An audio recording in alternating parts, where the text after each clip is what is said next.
Hey, all, happy electionary night. Welcome to electionary number one of the 2022 election season. Your hosts tonight for this electionary, Doug Badgett, here, as you can see down there, and Daniel Dietrich. Hey, Good to see y'all. If you were expecting us to start 22 minutes ago, so were we, but we got a few things figured out, and now we are live on this election. And for some reason, I hear myself in my own ears, but we'll figure that out. Hey, we're super excited about all of what we have coming for electionary, not only tonight, but over each Tuesday night before this election. We're going to be bringing you biblical reflections on this election, which is our theme for electionary, from all over the country, because Vote Common Good will be traveling the country, speaking with leaders, helping voters find candidates that are pursuing the common good, connecting those people together. Tonight, I'm in Washington, D.C., not where I live. I live in Minneapolis. Dan is, I don't know, Dan, where are you now? I am in Benton Harbor, Michigan. So this is Dwellers Co-working. It's my little office away from home. Well, I don't really have a home currently, so I'm in between homes, hence working from this bank vault. So this sense that we're all in a place we don't really know as home yet can be the way we feel about a lot of things in our world. And we certainly feel that way in our political situation. We'd like the world to be a little different. I think a lot of us would like to feel better about one another. I think we'd like to feel better about the policies, the laws that we have, but more importantly about just our civic fabric, about how we think about, know, and care about each other. You know, in some ways, this is a big theme for electionary.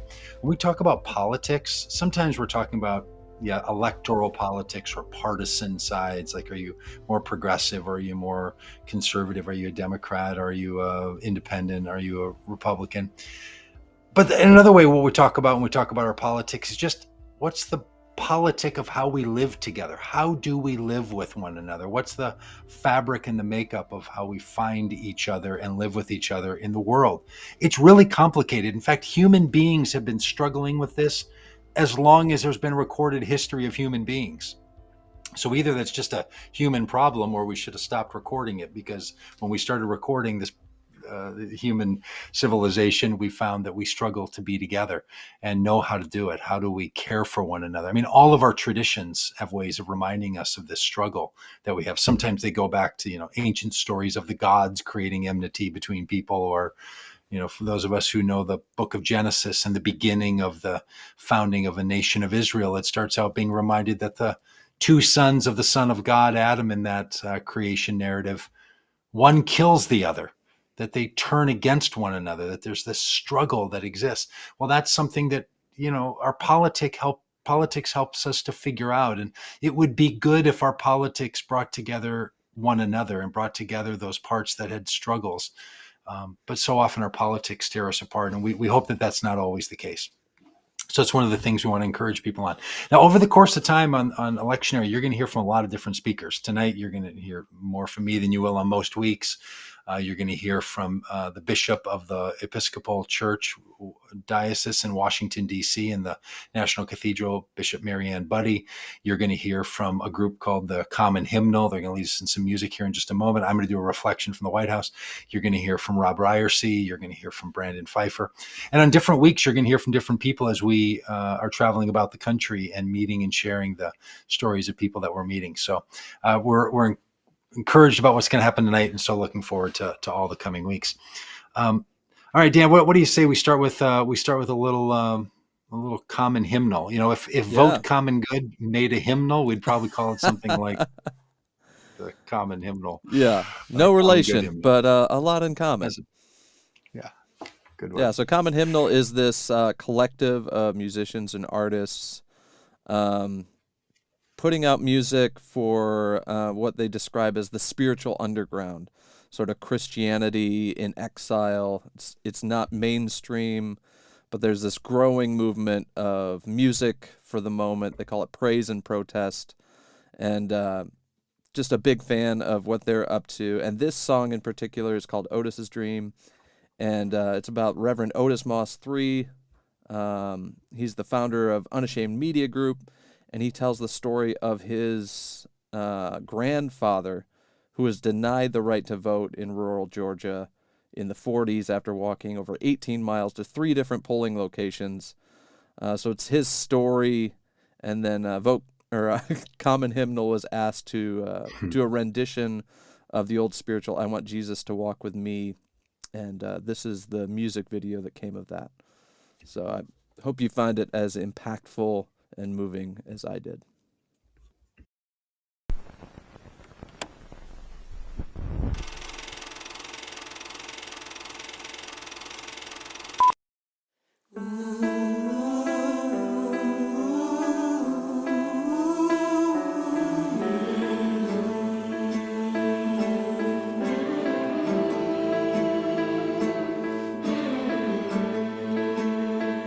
Walk with me, Lord, walk with me. Walk with me, Lord, walk with me. While I'm on this tedious journey, I want Jesus to walk with me. Walk with me, Lord. Walk with me. Walk with me. Walk with me, Lord. Walk with me. Walk with me. While I'm on this tedious journey, I want Jesus to walk with me.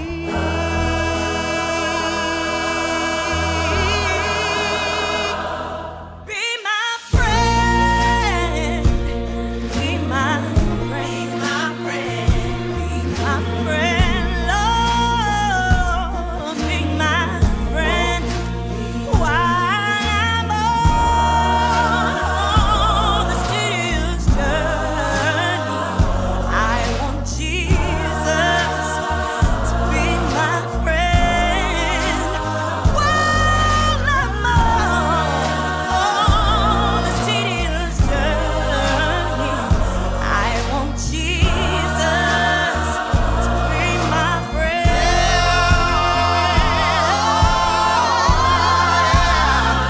Walk with me, Lord. Walk with me. Walk with me. Walk with me, Lord. Walk with me. While I'm on this tedious journey, I want Jesus to walk with me.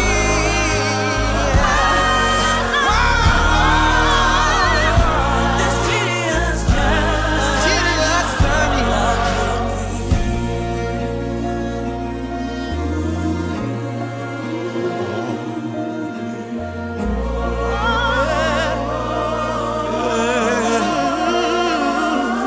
walk with me, Lord. Won't you be my friend?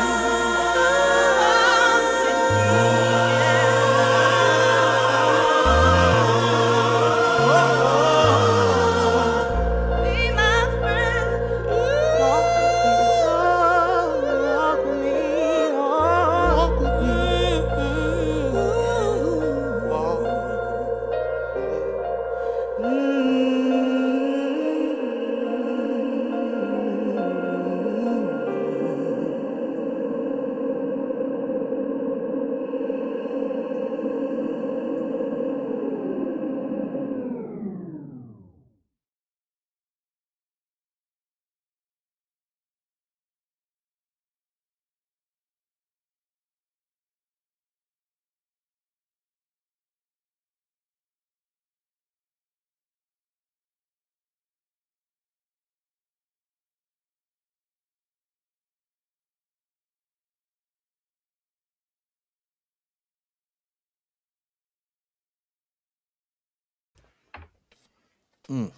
It's a powerful reminder of where we've been in our country and the work not only that had to be done, but the work that we still have to do. That for a lot of people, their access to voting is limited.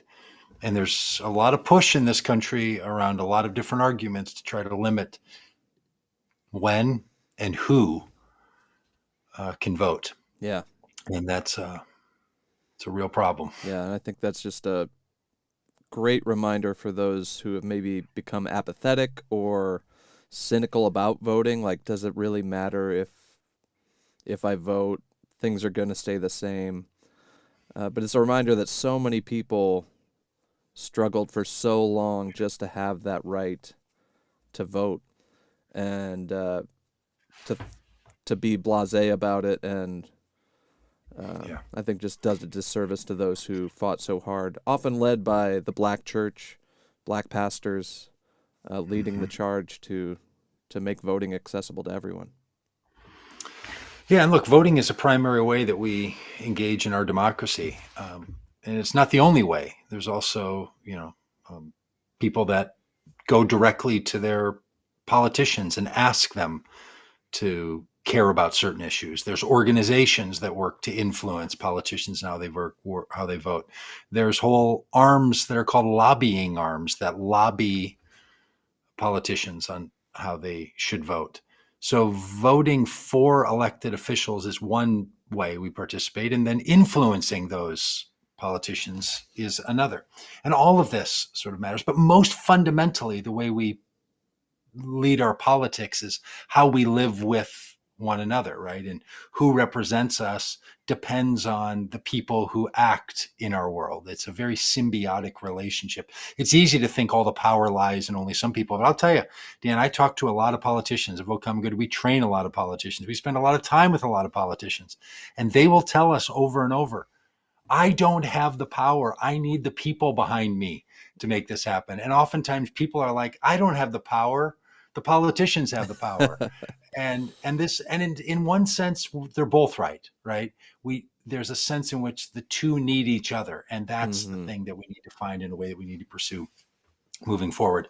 Now, the other question that's risen in all of our politics is not only who gets to vote, but whose opinion and whose worldview should be expressed in our laws. This is a really difficult question, right? You ask yourself, well, should religious people have more influence than non-religious people? Should secular people have more input than religious people? Like, how do we do all of this? And for a lot of Christian people, they often conflate their political identity with their religious identity. The two become welded together somewhere in their mind, and they can't figure out how to separate them, how to pull them apart. And so you can end up in a situation where people think that, well, the laws should be moral, and because of my religion helps me be moral, so my religion should be the laws.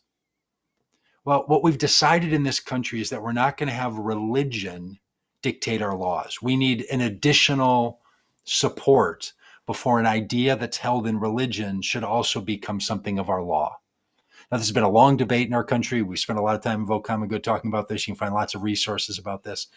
We have to be very careful not to wed together political identity and religious identity so that religious ideas become political ideas and they become one and the same. What we need to have is a secular society where a religious person like me, or I'd say for myself, or other religious people, or people from any religion, have to have a bit of a co-signer to their ideas, right? Like maybe at some point you need a co-signer to go on to get a loan, or maybe you own a company together with another person. You need both of you to sign to make something official. Well, religious ideas don't get to become laws on their own. They need a secular co-signer. That there's to be something in our Constitution, something in laws of morality that exist outside of religion for us to make the argument. A legal argument. That's a really important component, and figuring this out is really hard. So for me as a religious activist, and I get to do the little biblical reflection tonight as for this electionary, that as a religious person and a professional pastor and a person that's public in theology and in public activism work, it's really a question about, like, should I be just going around saying to the government, hey, I have this moral conviction that comes from my faith about how we treat one another, that we shouldn't execute our citizens, that we shouldn't be cruel to children, that we shouldn't keep immigrants out of our country, that we shouldn't have dirty water, that we shouldn't pollute our environment, that we shouldn't be racist in our policies, because only my faith drives me to make those calls? Well, I don't think so. If only my faith drove me to those convictions, then I shouldn't ask the government to put those convictions into law. But if my faith allows me to see that which is true also in our government, then I can call for those things to become law. This is the struggle that we always have to find ourselves in. And it's not a struggle we should ever feel like we're over. It's a struggle that we should feel every time someone of religious conviction says, my faith compels me to say to my government this.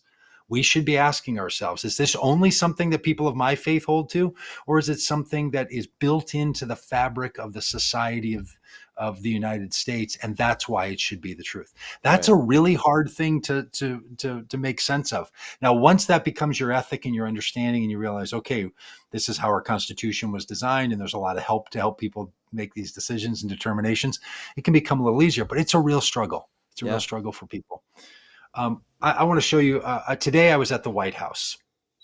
And I was at the White House at the invitation of the president. I got one of those emails that says, the president invites you to come to the White House. I've never received an email like that before. Got one from the Biden administration because there was a big celebration there about the passing of a set of bills that are put together in this thing called the Inflation Reduction Act. And it just deals with really important issues around the environment and around business and around semiconductors and around costs on Medicare and Medicaid. It does a whole lot of really good things. I'm super Fighting glad climate to support change. Yeah, it right. does a lot. It really matters, right? So I was glad to go and support its passing. I think it's been very important and wanted to be there to celebrate it. Other times I've been at the White House, it wasn't to cheer on the president and say thank you and try to raise awareness about a good thing that happened. It was when difficult things were happening.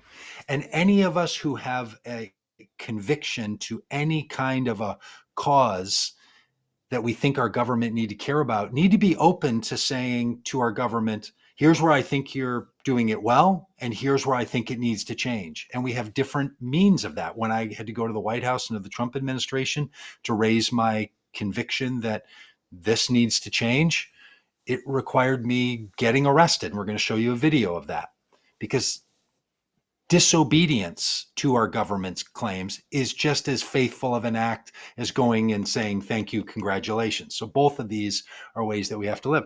When Obama was president, I was very supportive of Obama, but I wasn't supportive of our government executing its own citizens. So under the Obama administration, went and did similar to what we did under the Trump administration, tried to raise a moral voice to our country, to care about things we care about, to not execute our own citizens, and got arrested for that. So sometimes, no matter who the administration is, no matter what our level of support, we need to be called to speak out against and to speak for, and not simply feel like our only calling is to stick with our party, bury our heads, and say, you're right because I voted for you to be elected, or I support you.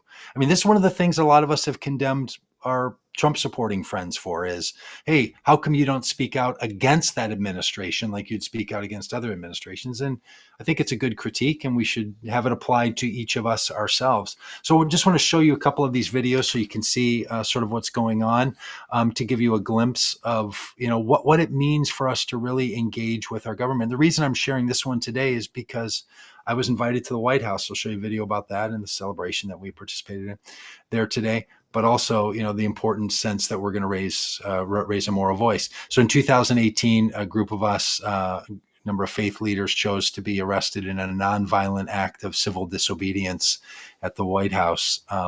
And here's the video of that. This is Lieutenant Ligori of the United States Park Police. You're in violation of the Code of Federal Regulations applicable to this area. Specifically, that individuals may demonstrate while carrying signs on the center portion of the sidewalk, comprising 10. This nation is at stake, and the integrity of our faith is at stake. So we come, pray, because we believe. All right, a little report here on how the arrest went. It was an honor to do it. We are protesting the Trump administration and their immigration policy, using America First as a rationale for separating families and for removing people from the country forcibly, for their treatment of the poor and marginalized people. It's a tragedy and a travesty of our Constitution, and for me, of my faith. It doesn't work, it doesn't fit, and I'm not going to stand for it.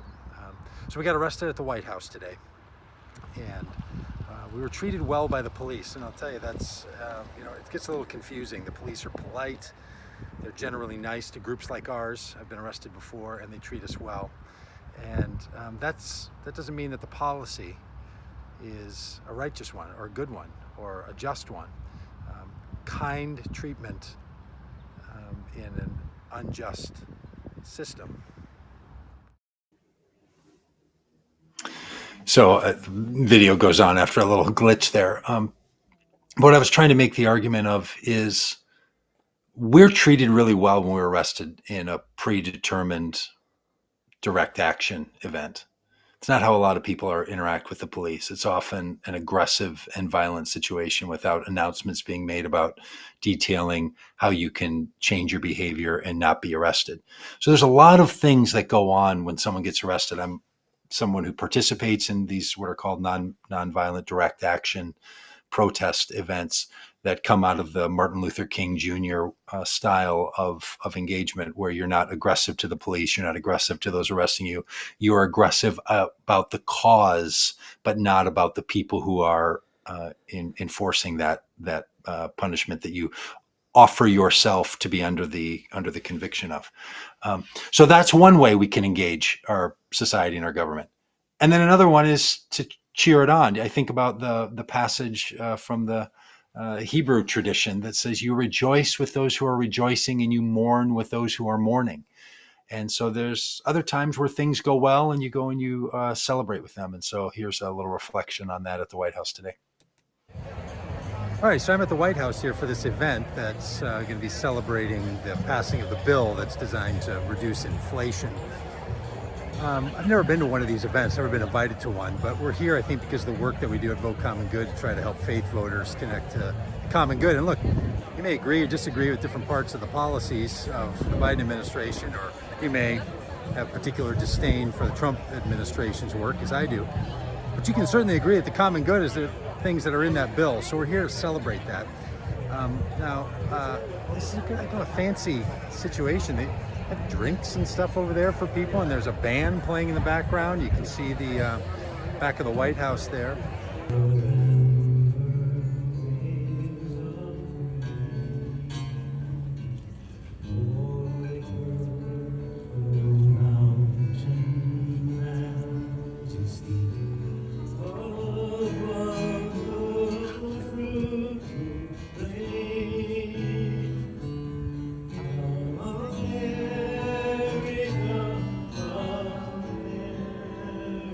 Stepped away a little bit here just to be out of all the kerfluffle and the noise. I just want to reflect a little bit on this. The work we do at Vote Common Good is not so that we have the privilege of coming to events like this. I'm glad to be here. I want to support the administration, the passing of this bill. I want to call for the common good in all of our policies. A number of things I think the Biden administration will continue to do and needs to continue to do to pursue the common good. But we're not here for the privilege of doing this work. We exist for the privilege of hitting the streets, going to towns, going to roads, asking faith voters all over the country, in Pennsylvania and Michigan and Ohio and Wisconsin and Arkansas and Texas over the next 8 weeks, that they would make the common good their voting criteria. Not just asking the politicians to pass common good policies, but to ask voters to make the common good their voting criteria. And the privilege is not in being close to this level of power. The privilege is being close to the people who give these people their power in the first place. And that's the work that we do. So my reflection for Electionary today, and I'm dressed up in a fancy suit. Still have, my hat on that goes with, all outfits. So I'm dressed up like a preacher in a formal setting. But my thoughts on Electionary, for the Electionary reference here today, is when do we call out? When do we cry out? There's this famous passage from the Gospel of Luke where Jesus says that if his disciples didn't declare that the work of God can be done in the world, that the rocks would cry out. Well, that actually comes from the prophetic book of Habakkuk, which says the same thing. If you don't declare that the good things can come in this world, then the walls and the rocks will cry out for justice. Actually, a great passage for us to remember that horrible border wall down on the southern border of the United States, the northern border of Mexico, is crying out for justice. It wants freedom to be proclaimed for those who are captive to the walls that are put up there. But this idea, this notion that the physical elements that can't speak would even find voice if they need to, if people don't cry out. It's a really important passage. It's an important passage because it reminds us that we need to cry out. I've been at and around this White House when other people were president, calling out for righteousness and justice. We'll show you that in a bit. But also, we need to raise our voices when good things happen. Sort of that proverb you can think of, to rejoice with those who are rejoicing and to mourn with those who are mourning. So yes, a good thing has happened and we're glad to support it and want to support it and want to make sure that it's being supported. But even more importantly, we want to call out for the continued work that needs to be done. This is the thing about politics. Every success only frees up more space for further success. We're never done with the work. We're never done with perfecting the union. It's actually something that you can learn from your own spiritual formation. I hope that even in your own life, you're never done with the work that you have to do. We always keep the work about us. We always keep focused on the work. And when we have an accomplishment, we rejoice, we take good pleasure in it, and then we move on to the next thing. And that's not a burden. It's not an ever-ending list. It's not that thing that, to the Enneagram 3s, if you know your Enneagram numbers, is exhausting because the list just continues to get longer. Instead, we can take this as the call of us for our humanity, that we can keep doing good work. We can keep working together. So we're going to rejoice today. I'm glad to be here, glad to support this, but know that even more so, starting next week, we're going to be glad to be out on the roads, looking up at billboards that we put on the side of highways, meeting in parking lots, meeting in public parks, and calling people to make the common good their voting criteria, their civic obligation wherever we find ourselves. So I'll touch base here again in a bit, an hour or so before this is going to start, and let you know how it all went. All right, so that's a little reflection from being over at the White House today. Dan, can I tell you a couple of things I saw at the White House that surprised me? Yeah. You had that picture up there a minute ago. I didn't know there was a putting green out there. I'm not entirely sure why there's a putting green. I don't know how long there's been a putting green, but there's a full-on putting green right outside the seemed to be the Oval protective Office. of it. Like they had that they cordoned off. They did have it. They did have it walled off. So that was curious. At this particular event, it was a little hard to hear the audio there, but it was James Taylor singing 3 songs, including "America the Beautiful." And as a new guitar player, it was fun for me to see James Taylor there, and to hear James Taylor play the wrong notes in the song was also encouraging as somebody. So I'm not entirely sure why James Taylor was there, but that's who that was. And this is the kind of thing that you get at these celebrations, right? You get some celebrities, you get politicians giving speeches. But the impact of good policy, it's actually quiet. It doesn't show up somewhere. It makes things not problems. That's what good policy does. It makes not problems. And not problems tend not to stand out. Right? When things go as they're supposed to, people don't tend to notice. So what we need is a world where we can notice a lot less of the problems. And hopefully that's what some of these policies are going to do, because what we need to do to live well together is, to make life less difficult on one another. Yeah, absolutely. Hey, we're going to always, in each one of our electionaries, have some sort of a reflection about what this means for particular candidates. We use this phrase electionary because it's a combination of the election season and lectionary, which is the order of topics that churches follow. That's a phrase. If you're unfamiliar with the phrase lectionary, that's where it comes from. I'm preaching at a church on Sunday in Minneapolis that is of the Presbyterian tradition, and they use the lectionary. So I had to look up their lectionary passage today to find which passages are going to be read in the order for that given week. Like they have it structured out for a whole year, in fact, years to come, about what passages you're going to read. So that's what a lectionary is.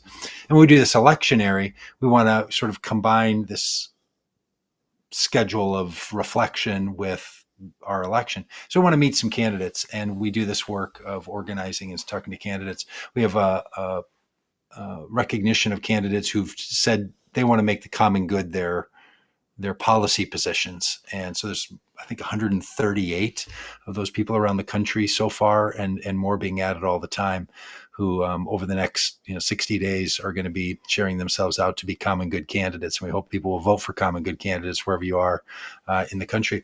And Rob Ryersey does our organizing of that work, and he's got a little reflection here. Good evening, everyone. My name is Rob Ryersey. I'm the political director of Vote Common Good. We're just a couple of months away from Election Day on November 8th, and it is going to be here before we know it. Some of us are probably wishing it was here already, right? Have the mailers and the commercials started in your area like they have in mine? Our work at Vote Common Good is about asking voters to use the common good as their voting criteria. To think about not just their own interest in themselves when they vote, but to think about others as well. To love their neighbor when they go into the voting booth and cast their ballot. I want to tell you this evening about a really exciting project that we've been working on at Vote Common Good. You see, we haven't just asked voters to use the common good as their voting criteria. We've also been asking candidates for office to use the common good as their governing criteria. Should they be elected to office, using that power, that privilege, that opportunity, not just for themselves, but for the good of everyone. And it's been exciting to see how candidates all over the country have responded. As of today, we have 130 candidates from across the country who have committed to be candidates for common good. They are elected officials like Congresswoman Katie Porter or Congressman Ted Lieu or Congresswoman Veronica Escobar. They're Senate candidates like John Fetterman in Pennsylvania or Tim Ryan in Ohio or Charles Booker in Kentucky. There's gubernatorial candidates like Chris Jones in Arkansas and Nan Whaley in Ohio. We've got folks that are running for city council and county judge, folks that are running for state legislative office, folks that are running for Congress, folks that are running for the United States Senate, up and down the ballot. Candidates for common good who have committed themselves to the values of a more just and a more generous society. They've also taken the Love and Politics pledge, which means they have committed themselves to comport themselves in the way of love and frankly to call out those who don't. We're excited about this because we think that what we need now more than ever are people who are willing to put the common good first. As one of our followers, one of the folks that is a part of our community at Vote Common Good, I would encourage you to head over to votecommongood.com and check out the candidates for Common Good. Find the ones that are in your state or in your area. If you know any candidates, suggest to them that they become a candidate for Common Good. They can get in touch with us about that. And I would also encourage you to support these folks, to pray for them, to volunteer if you can, to vote for them, certainly. Imagine with me, if you will, what it would be like to have political leaders who are in it not for themselves, not for special interests, not for their big corporate donors, but who are in it for us, who are in it for the common good. That's what this project is all about, and that's what we're trying to do. And hopefully, if you're following along with the Electionary tonight, that's something you're committed to too. Thank you for your support and encouragement, and I would encourage you to support these candidates as well. Hey, thanks, Rob. Each one of our electionary nights, we're going to end with a blessing, a prayer. And this is one that we're going to share tonight. And you're going to see a number of times. It's one that's brought to us by the Franciscan community, a Catholic order. If you're unfamiliar with Catholics, you might not know that the different names that you'll hear around Catholics, like someone might say, I'm a Benedictine, or I'm a Jesuit, or I'm a Franciscan. That to a Protestant might be like how we refer to a denomination. I apologize to you Catholics for trying to compare your Catholic orders to a denomination, but it's similar to a denomination. It's a particular community that they find themselves in. And the Franciscans have a very caring way about caring for one another and caring for the poor. Saint Francis might borrow his name from such an effort. So the Franciscans are finding their name and their root around Saint Francis, and this is a prayer that's very common among the Franciscans, and a bit of a blessing. It's a bit of a sending, and I'm so proud to have Bishop Marianne Buddy bring us this prayer tonight. So this is Bishop Marianne Buddy. She's the bishop of the Washington Episcopal Diocese. So she's not a Franciscan herself. She's a bishop in the Episcopal tradition in the Washington, D.C. area, which includes the National Cathedral. So if you ever see or hear of an event at the National Cathedral, and there are many, it's the cathedral that's meant for all the peoples of the United States, even though it's operated by the Episcopal Church. It's meant to be an interfaith space. And her work includes that cathedral and then the churches that are in the diocese of the Episcopal Church in this area. She's a wonderful person, a great spiritual leader. And if you're looking for a spiritual mentor, continue to look up Marianne Buddy. She's really great. And she brings us this prayer tonight. Yeah, it's a beautiful prayer. And if you'd like, as you're watching, if you want to just say these words along with the bishop, the words will be on the screen. There's something powerful about saying these words out loud as a prayer. So let this be our prayer tonight. May God bless us with discomfort at easy answers, half-truths, and superficial relationships, so that we may live deep within our hearts. May God bless us with anger at injustice, oppression, and exploitation of God's creations, so that we may work for justice, freedom, and peace. May God bless us with tears to shed for those who suffer pain, rejection, hunger, and war, so that we may reach out our hands to comfort them and to turn their pain into joy. And may God bless us with just enough foolishness to believe that we can make a difference in the world, so that we can do what others claim cannot be done, to bring justice and kindness to all children and all our neighbors who are poor. Amen. Such a big fan of Bishop Marianne and of that prayer. It's just so good. I hope people will, go back to this video and rewind it and hear it again and again. And we'll try to bring it to you most weeks here on Electionary. And we're also going to have music each week. We started out with some. We'll end the night with some.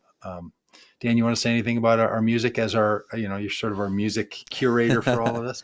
Yeah, well, we're going to send you out with a song from our good friend Brandon Pfeiffer. He's coming to you from Chicago, and he's a pretty cool dude. So we're going to let him sing us out for the evening. All right. Take two.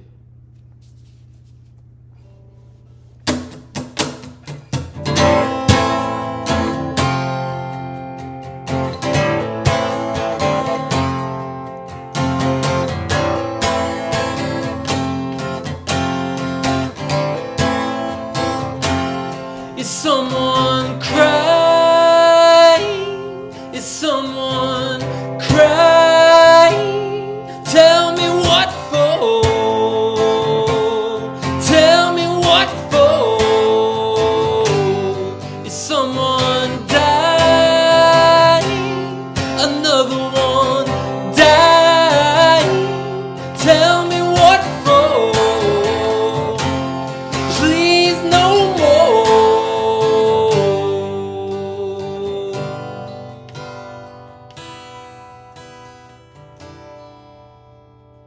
Make me a channel for your peace. Where there is hatred, let me bring your love. Let me bring your love. Make me a channel for your peace. In the despair, let me bring some hope to all who need. And make me a channel for your peace. Where there is injury, please bring your pardon to all, dear Lord, and make me a channel for your peace in the darkness of this grief. Can you bring relief to us and make me a channel for your peace? May I both give and receive your love to all of us, to all of us, to all.